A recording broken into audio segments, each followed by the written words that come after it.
If you're struggling to create financial success in your life, then you most likely have money blocks. What if I told you that the Bible had the answers to break those chains? Today, I'm uncovering a biblical blueprint that could set you free on a path to financial freedom. Hey, it's Eric Goldstein, and on my channel, I help you discover what the Bible really says about money and business to unlock the wisdom that you need to align your faith with financial success. Now, I'm not just talking about theory. I'm going to share how I shifted my finances after figuring out this blueprint and implementing it into my own life.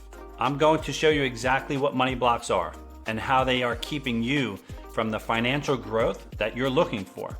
And I'm going to show you how the Bible offers real solutions to break through them in a way that's different from the typical financial advice you're probably hearing. Some of you are already making good money, but you're stuck at that level.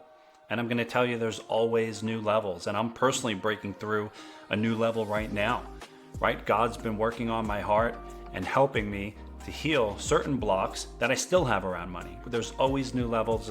It's like peeling that onion, and no matter where you are, there's always more. And as we reach those levels or more, we get to pour even more into building the kingdom of God. And that's what we're here for, right? Can I get an amen? Okay, so here's how we're going to do this. First, I'll help you identify what money blocks are and if you have them. That's important. So you'll know if they're affecting you.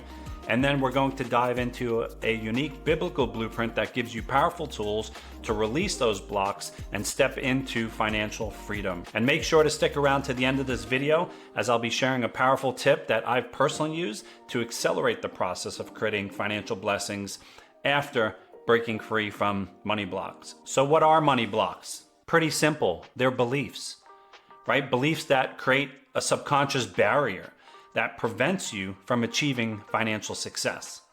You didn't come out of your mother's womb with money blocks, but along the way you picked them up through life, and not on purpose. But we live in a world where there is an enemy, right? And he comes to steal, kill, and destroy. And one of the ways he does that is taking you off the path that your Heavenly Father has set you on. But there's nothing to fear, right? When you're a citizen of the kingdom of God, you have the authority to break chains that the enemy temporarily put on your mind, right? He has no power and no authority over you unless you give it to him. And I'm going to share more about that in just a little bit. So how do you know if you have money blocks, right? This is a really important question. Ask yourself, do you have feelings of unworthiness when it comes to creating wealth? What do you feel around that? Right? Do you associate making a lot of money with guilt or shame? Do you feel that you have nothing to value or to offer others in exchange for money? Or are you afraid of financial failure? What if you lose it all? You got to ask yourself, does money have you, or do you have money? And if money has you, there's greed, there's fear of loss, right? If you answered yes to any of those, you're blocking the flow of money into your own life. Now, I know you didn't do that purposely, none of us would, but the enemy is sneaky, and he gets you to believe certain things without you even knowing it until it becomes your reality. Many of these have been spoken over you by other people, right? Parents, teachers, people that at one point in your life you looked at or you looked to as an authoritative figure. And whatever they said to you, you actually believed, or you learned to believe it. And most of them didn't mean any harm, right? The world has just gotten them to believe those things. And they didn't realize they were speaking word curses over you. Growing up, did you ever hear things like money doesn't grow on trees, right? That's scarcity, not enough. Heard that in my household, right? Rich people are greedy or evil, guilt and shame. I heard that one too. Maybe your parents or others in your family wouldn't listen to you because you were just a kid, right? My opinion doesn't matter. Nobody wants to hear what I have to say. I don't have anything to value to offer others. You start getting this in your head. Or why can't you be like your brother or your sister, which you start to feel maybe I have no value. When I was younger, I would ask my mom for money for things, and she would always say and give me the same response.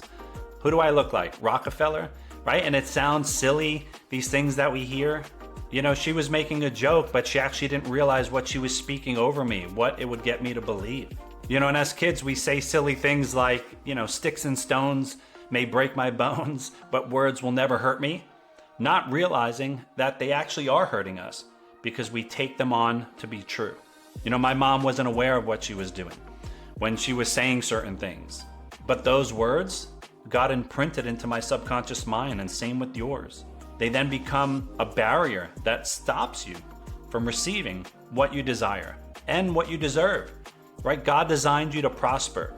The first thing he did when he created us in Genesis 5:2 was bless us, right? He created male and female and blessed them. Go read your Bible, it's in there. So let's get to breaking your money blocks and get you prospering the way God intended for your life. Are you ready? So the first step to the blueprint to shattering your money blocks is repentance, right? And most people say, what? I have to repent? It wasn't even my fault. People spoke these word curses over me, right? Repentance is just a change of heart and mind and turning back towards God. Without even realizing it, those word curses became your truth, and actually you turned away from what God says about you. And the Bible says in Acts 17:30, in the past, God overlooked such ignorance, but now he commands all people everywhere to repent. In Leviticus 5:17, the Bible says, if anyone sins and does what is forbidden in any of the Lord's commands, even though they do not know it, they are guilty and will be held responsible. So, ignorance is not an excuse when you stand before the Lord.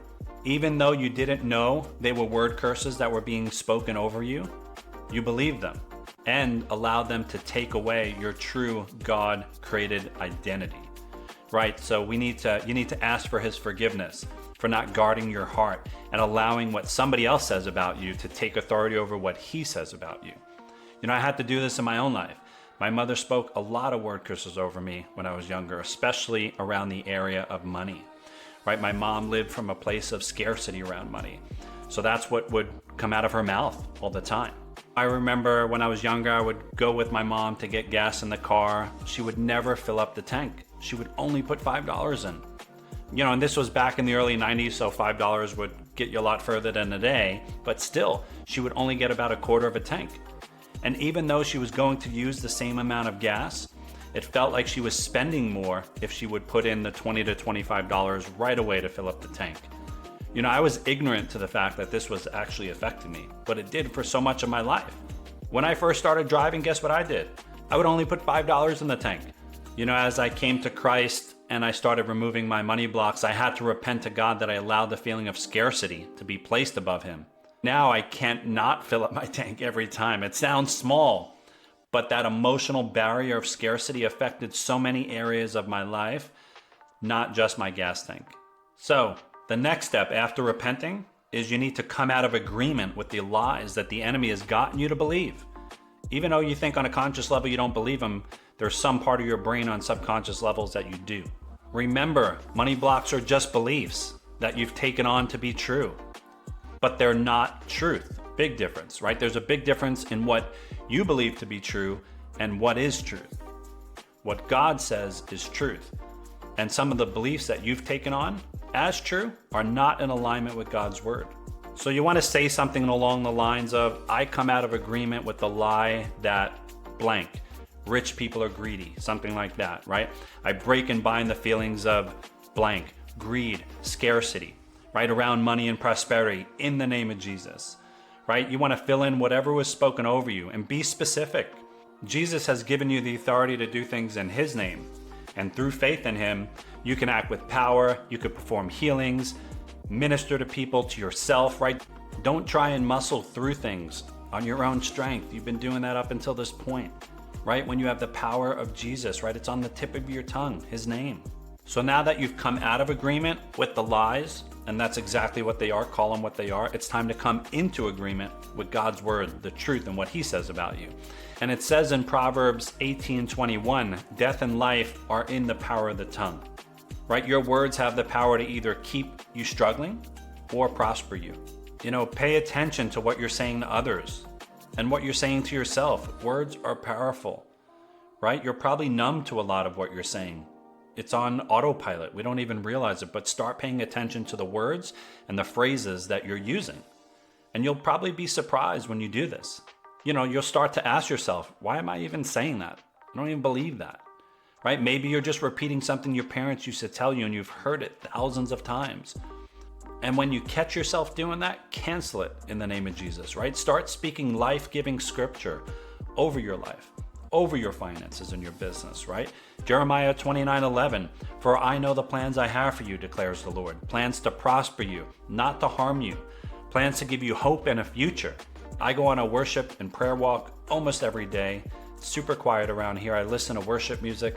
I praise God and I speak His word over my life, over my finances. I start saying things out loud. I don't care who's around. I know the good plans you have for me, Lord. Thank you for always directing my steps, Father. I surrender it all to you, Father. I give it all to you, every single area of my life.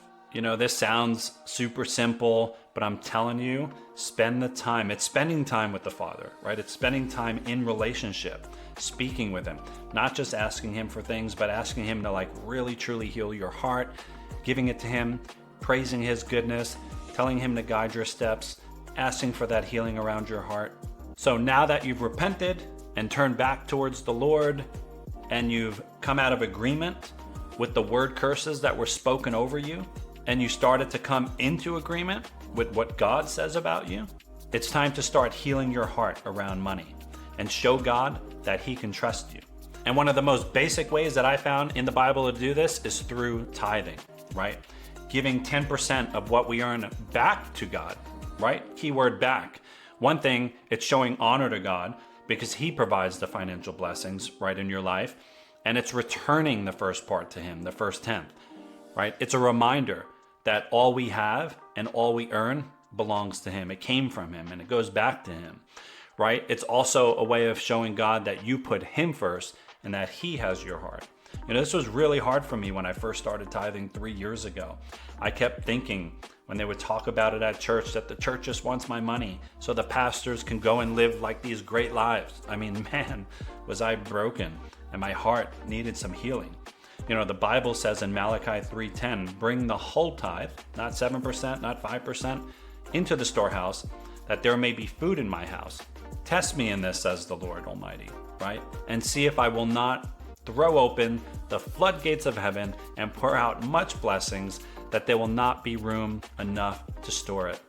Amen. I want some of that, right? Over the past 3 years, I can honestly say now that I love to tithe. Right? If He could heal my heart around money, He can do the same for you.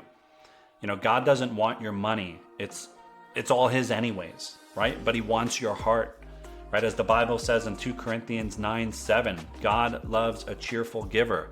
Most people today, when they send their tithe, they feel like they're paying a bill or an expense. That's not being a cheerful giver. You know, when I tithe, I say this out loud, God, I'm bringing this to you, because I'm putting you first. I'm declaring you the Lord of Lords, you the King of Kings. And I know you're going to take my 10% and open up the windows of heaven and bring supernatural power and increase into my life. Thank you. I praise you in Jesus' name. Amen. So that's the money blueprint that I've discovered in the Bible that has literally transformed my life around money, night and day. You know, it sounds simple, but it's something that we have to walk out. You know, my money mindset has been renewed by following this process, and it's a rinse and repeat for me, right? There's always more, there's always new levels. And usually what's standing in the way is a belief that's not true that we've taken on, right? So I mentioned earlier in the video that I'd share a little bonus tip to accelerate, and what I've done to accelerate the process of creating financial blessings in my life after breaking free from those money blocks.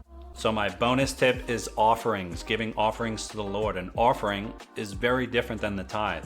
An offering is you're giving over and above the tithe. This was super challenging for me. I mean, once I got used to the tithe, then all of a sudden they were asking for more money. I mean, this really like tore on my, pulled on my heartstrings, and there was a lot of healing that needed to take place. But the Bible says in Luke 6:38, give and it will be given to you. In good measure, pressed down, shaken together, and running over will be poured into your lap. For with the measure you use, it will be measured to you, right? I've literally seen miracles happen in my life because of offerings my wife and I have given. And you want to talk about really healing and stretching your heart and purifying it? This will do it. And this will show God that He can really trust you, right? Each year, my wife and I pledge an offering through our church in their Vision Builders ministry. Right? And each year we've doubled it and have fulfilled it the first 2 years. And this year is the biggest stretch we've ever done. And I knew that the only way I'd be able to fulfill this year's pledge is by fully surrendering my finances and trusting God. We're 50% of the way through the 1-year pledge, and we're on pace to fulfill it. Praise God. And it hasn't been easy. I'm telling you, it's been a stretch. I'll have to share the story in another video of how I battled with the decision this year, and God spoke to me and guided me on what He was asking me to do. I know God is not after my money. He's after my heart always. And sometimes we just got to get our head out of the way. And I know He wants to use me for really big things, but He has to make sure He fully has my heart before He promotes me to that responsibility. And same for you, right? There's things that God wants to give you in your life, and there's things that He wants to bring into your life and promote you to, but He has to know that He can trust you, and He has to purify and cleanse your heart. So let's pray. Thank you, Heavenly Father. I just thank you for your goodness. I thank you for your presence in my life. And I just bow down before you, Father. I put your name above all names, Father. And we just praise you and we honor you. We love you. And Father, I just ask for all the people that are listening to this video that you help them, Father, that you speak to them, that you support them in breaking free of these money blocks, these lies that the enemy has told them, has put in their mind, that you help them renew their mind. That you help them break these money blocks in the name of Jesus, Father, that you clear them out and that you bring them back to your word, that you bring them into alignment what you say about money and what you say about them prospering and what you say about them being blessed. And I just thank you, Father, and I ask just for your love over them, peace over their lives, and I just thank you, Father, for your goodness, your love for us, your provision, your protection, and in Jesus' mighty name we pray, amen. If you found value in this video, share it with others and give this video a thumbs up, as it tells YouTube that it should show it to other people like you, other Christians that need to hear this information. And click the notification bell, turn on notifications so you're notified when I release a new video. You'll also see another video of mine pop up here on the screen somewhere that I think will benefit you on your walk with God. And I just want to thank you for your time and your presence and just staying plugged in and locked in. Nothing more valuable than your time that you can give here today. So until next video, my friends, stay blessed.